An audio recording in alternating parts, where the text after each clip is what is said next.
ప్రియమైన వాళ్ళారా, ప్రభువైన యేసుక్రీస్తు నామములో అందరికీ వందనాలు.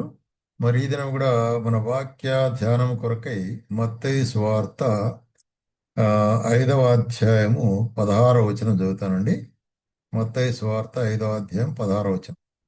మనుష్యులు మీ సత్క్రియలను చూచి మీ పరలోకముందున్న మీ తండ్రిని మహిమపరచునట్లు వారి ఎదుట మీ వెలుగు ప్రకాశింపనీయుడి. వారి ఎదుట వెలుగు ప్రకాశింపనీయుడి. Let your light be shine.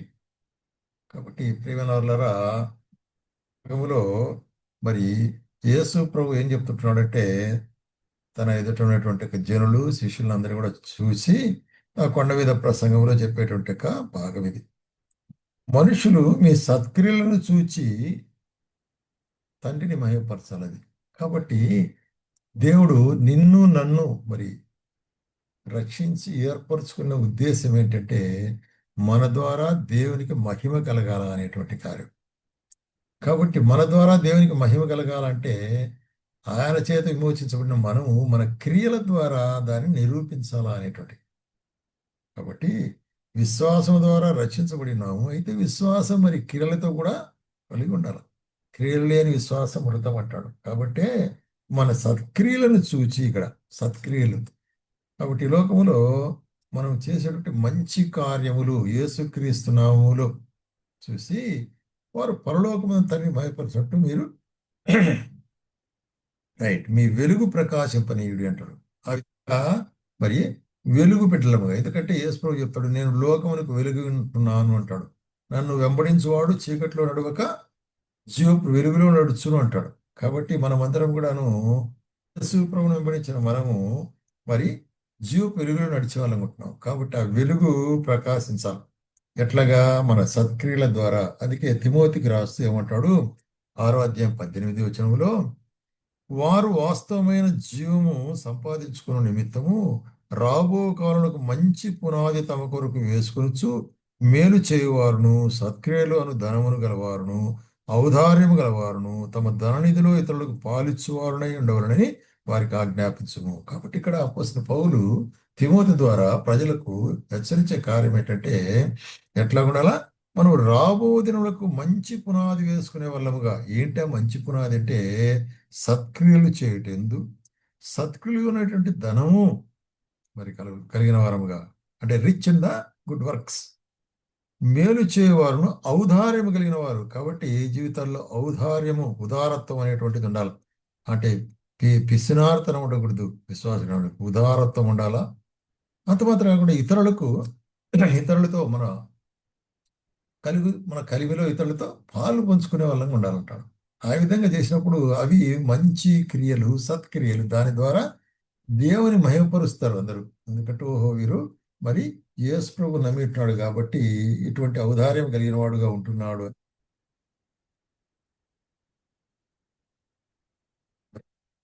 తీతు తీతు పత్రికలో మనం చూస్తుంటున్నాము.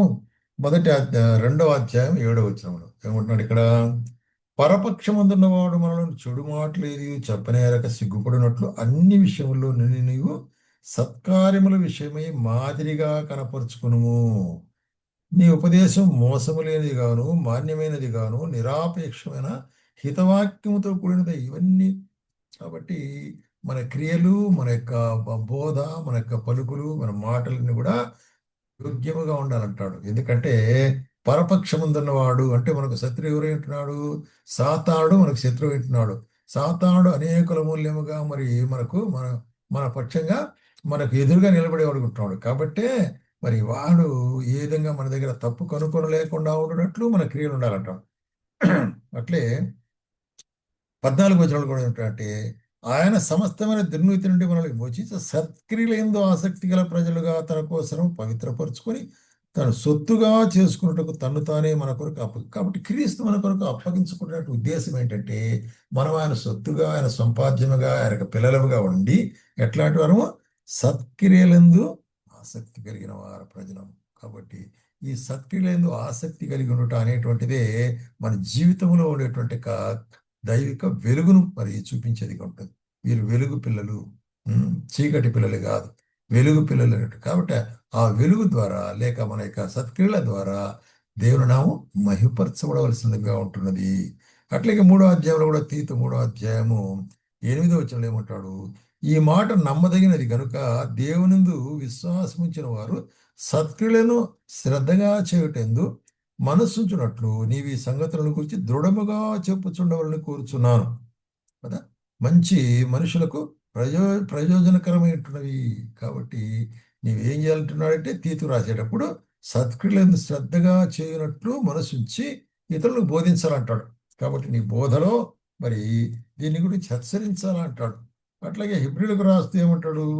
ఈ భాగాల్ని మనం చదివినప్పుడు మనకి ఏమర్థం అవుతుంది అంటే ఒక ముఖ్యమైన కార్యం మనకు అర్థమవుతుంది.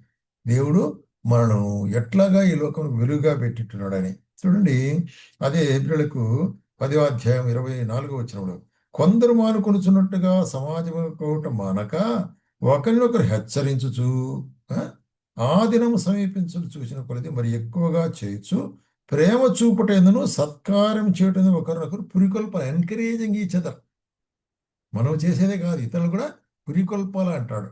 కాబట్టి ఆ ప్రేమ కలిగిన వారమే ఇతరులు పురికొల్పుచు దేవుని సన్నిధానానికి వచ్చేటట్లు వాళ్ళు చేస్తూ, అదే సమయంలో వారు కూడా మన యొక్క ఆశీర్వాదములో మనం ఎట్లాగే దేవుని ద్వారా ఆశీర్వాదంలో పాలు పొందినట్లు వారి కొరకు మనము వారిని ప్రోత్సాహపరచాలన్నమాట.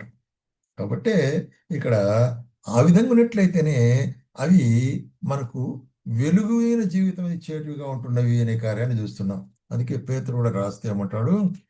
పేతురు 1 పేతురు 2వ అధ్యాయము 12వ వచనంలో ఏమంటున్నాడంటే రైట్, 1 పేతురు 2వ అధ్యాయము 12వ వచనంలో ప్రియులారా మీరు పరదేశులను యాత్రికులు ఉన్నారు గనుక ఆ, ఆత్మకు విరోధముగా పోరాడు శరీరాశను విసర్జించి అన్ని జనులు మిమ్మల్ని ఏ విషయంలో దుర్మార్గులు దూషింతురో ఆ విషయంలో వారు మీ సత్క్రియలను చూచి వాటిని బట్టి దర్శన దినముందు దేవుని మహిపరుచినట్లు వారి మధ్య మంచి ప్రవర్తన గలవారై ఉండవని మీరు.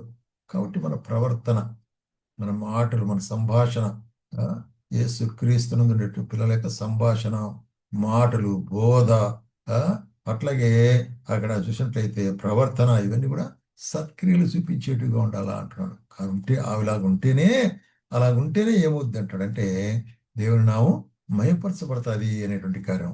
ఒక ఉదాహరణగా ఒకటి ఏం చెప్తున్నాడు ఇక్కడ చూడండి. మొదటి దశలోనికి రాసిన పత్రిక 5వ అధ్యాయంలో ఒక మాట చెప్తాడు. ఏం చెప్తున్నాడంటే ఏ,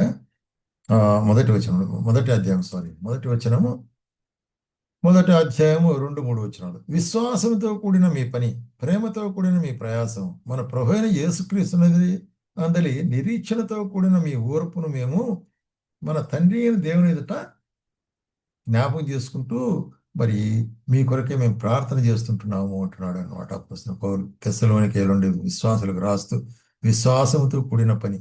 కాబట్టి వారి పని దేవుని పని విశ్వాసంతో కూడిన, అట్లాగే ప్రేమతో కూడిన ప్రయాసం, వాళ్ళు చేసే ప్రయాసం, అట్లాగే క్రీస్తు చేస్తున్నది నిరీక్షణతో కూడిన మీ ఊరు.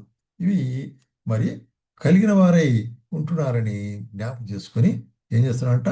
మేము దేవుని స్తుతిస్తున్నామంటాడు. కాబట్టి ప్రేమల సహోదరి, మనకు దేవుని వాక్యంలో చెప్పబడే కార్యం ఏంటంటే మన సత్క్రియలు చూచి పరలోకపు తండ్రి మయపరచబడినట్లు మనం ఏం చేయాలా? మనం లోకమునకు వెలుగుగా ఉండాలంటున్నాడు అనమాట. కాబట్టి ఈ వెలుగు ఏ విధంగా పొందింటున్నామో క్రీస్తు యేసును మనం విశ్వసించడం ద్వారా ఆయన మనలోనికి వచ్చినప్పుడు ఆయన వెలుగంటున్నాడు కాబట్టి మనలను కూడా వెలిగించినాడు. కాబట్టి ఇక వెలుగనే ఇతరులకు కనిపించాలి. ఉం?